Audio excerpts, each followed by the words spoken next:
Hi, welcome to an episode of Zero-Duality. And on this episode, we're going to touch on the sensitive issue of consciousness. And just to preface, this episode won't touch on what consciousness may be, as in finding an answer. It won't be like most videos on consciousness and solving for its problem, or unlocking its mysteries, or understanding its function. Rather, it's on how sensitive the issue of consciousness can be.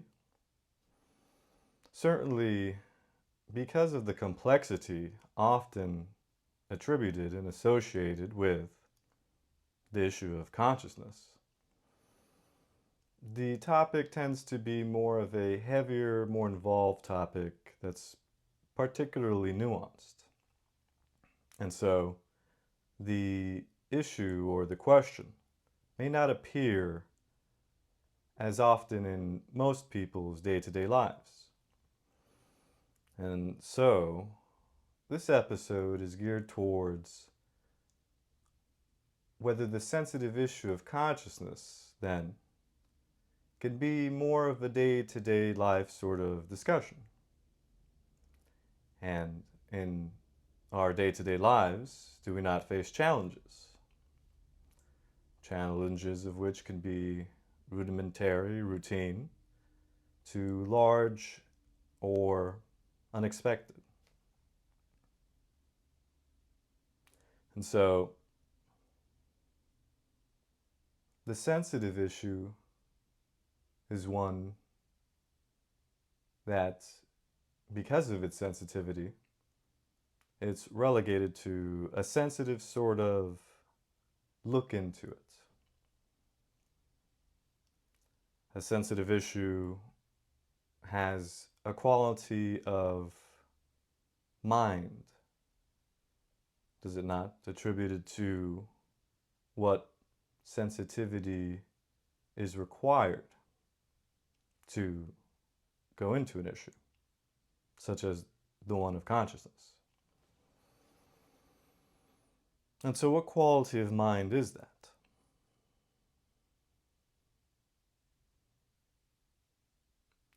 Sensitivity in physical terms can mean the soft fabric of a garment, could be the soft wind blowing, it could be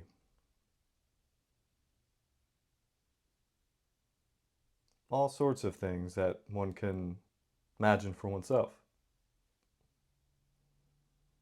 But what description or quality can be part of the mental description of a sensitivity venturing into the sensitive issue of consciousness?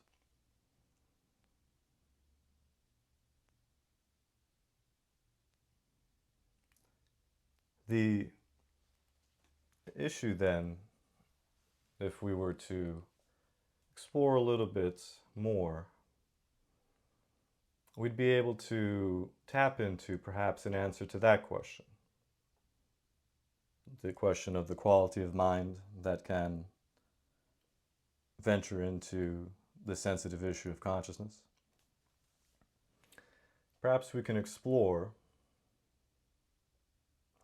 the manners in which consciousness is explored elsewhere, not unlike a Jeet Kune Do practitioner may, in looking to attempt to solve for a problem, seek outside help in the manner of learning, trading ideas, inquiring together, and figuring for ourselves the exact nature of a certain problem in order to then resolve for it.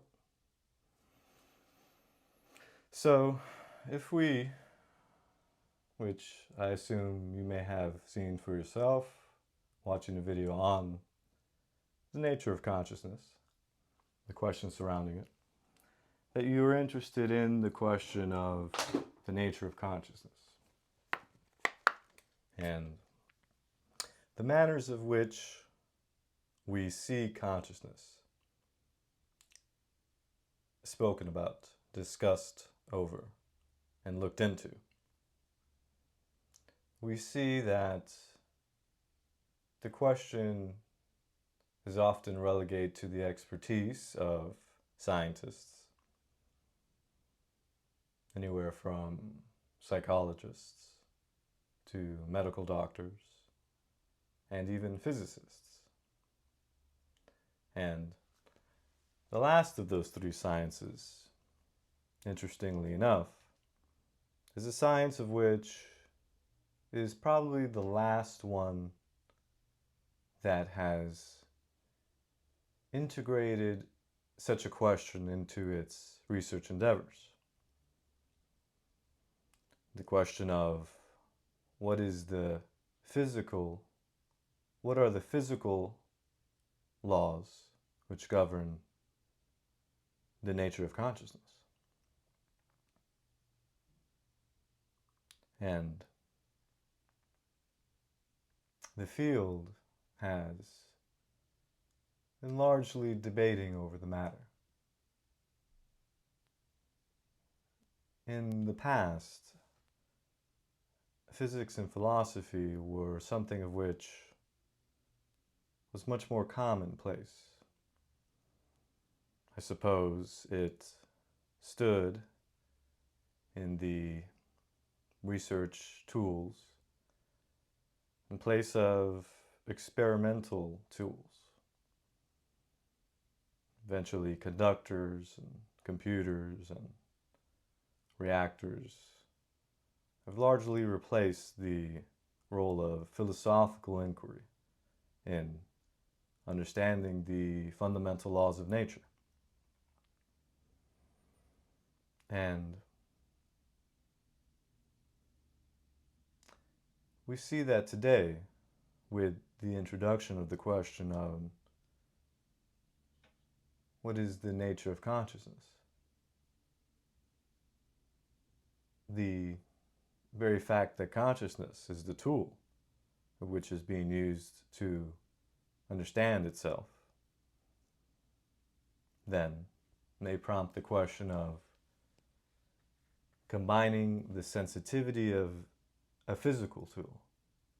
Let's say the way that a hadron collider has a camera, which is very sensitive to the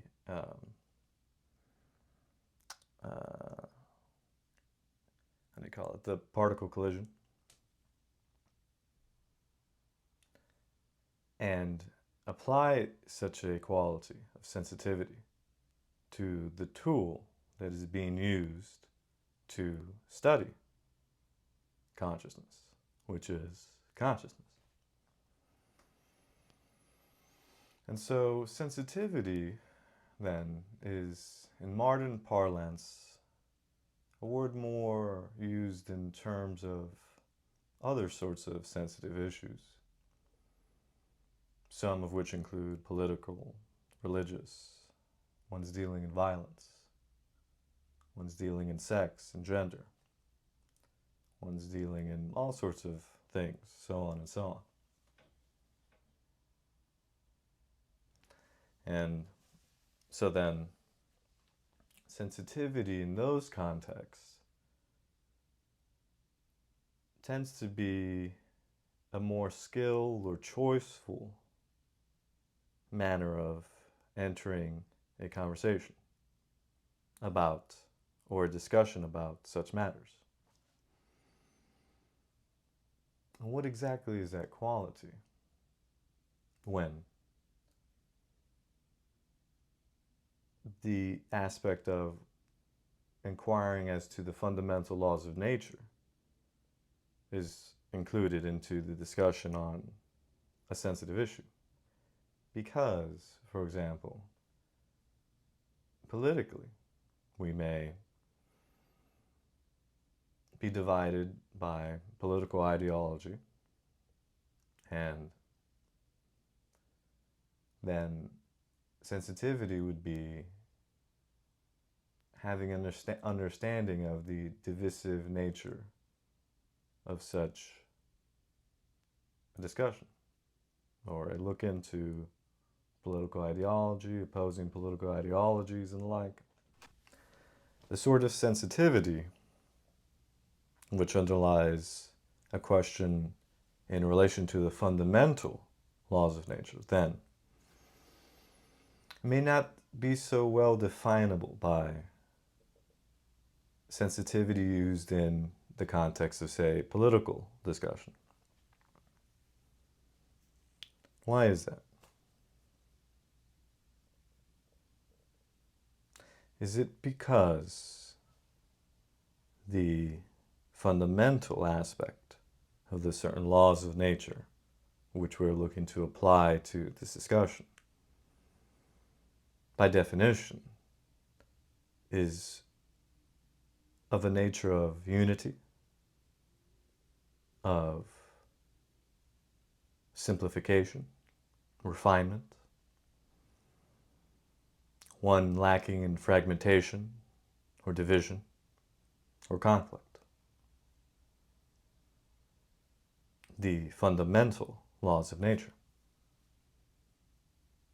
Perhaps a physical description could include the deep sea of the ocean, of which the further down one goes, the vastness and the expanse is great.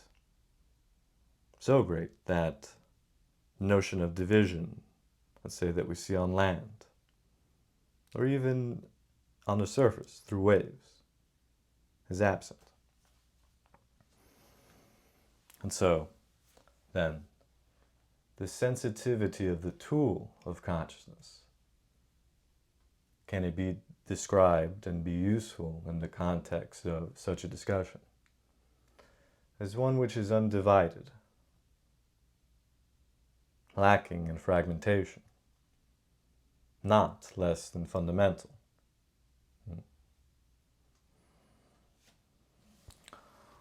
And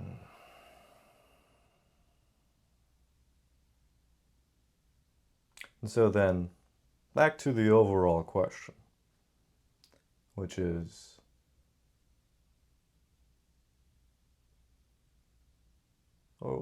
the sensitivity of consciousness, the sensitivity of a discussion on consciousness.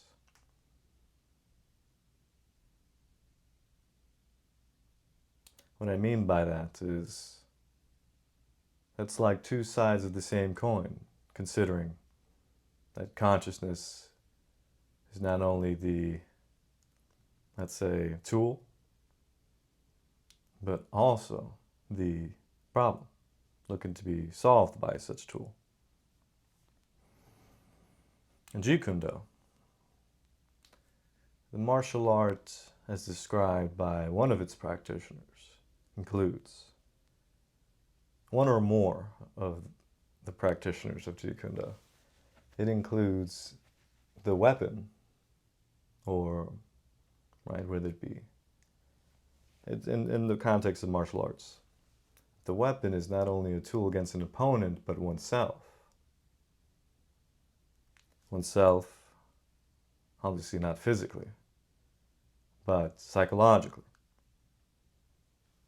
in relation to the tool of which looks into consciousness, or the ego, let's say.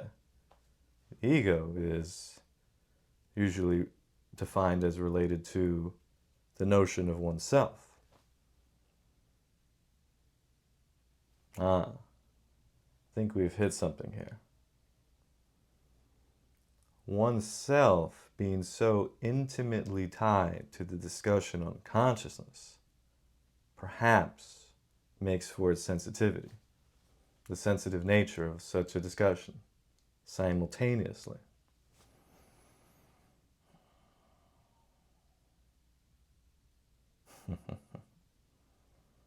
Perhaps.